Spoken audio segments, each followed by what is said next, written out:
Sebuah video yang memperlihatkan terdakwa kasus UU ITE Elizabeth Susanti mengklaim punya bukti kejahatan pembina Partai Demokrat Susilo Bambang Yudhoyono atau SBY. Viral di media sosial, video Elizabeth Susanti mengaku punya banyak bukti kejahatan SBY viral usai diunggah pengguna Twitter tukang rosok garis bawah, seperti dilihat pada Rabu tanggal 1 Juni tahun 2022. Ini saya serahkan surat permintaan maaf saya dan testimoni saya. Kriminalisasi Mas Anas, kuasa hukum saya serahkan pada Mas Anas Urbaningrum.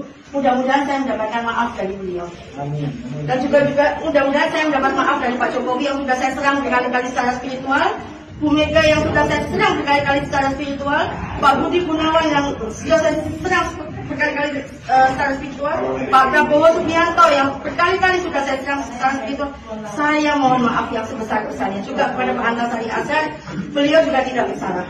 Beliau juga korban kriminalisasi. Ya. Pepo berhenti, sudah cukup. Saya sudah tidak bisa menutupi Pepo lagi.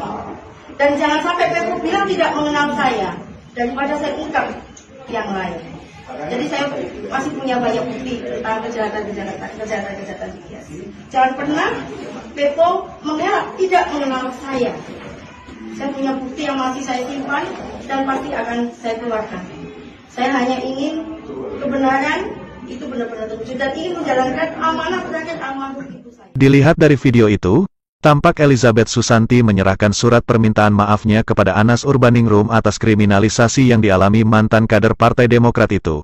Ini saya serahkan permintaan maaf saya terkait kriminalisasi Mas Anas. Mudah-mudahan saya mendapatkan maaf dari beliau, ujar Elizabeth. Selain ke Anas Urbaningrum, ia juga meminta maaf kepada Jokowi, Megawati, Budi Gunawan dan Prabowo Subianto yang pernah ia serang berkali-kali secara spiritual.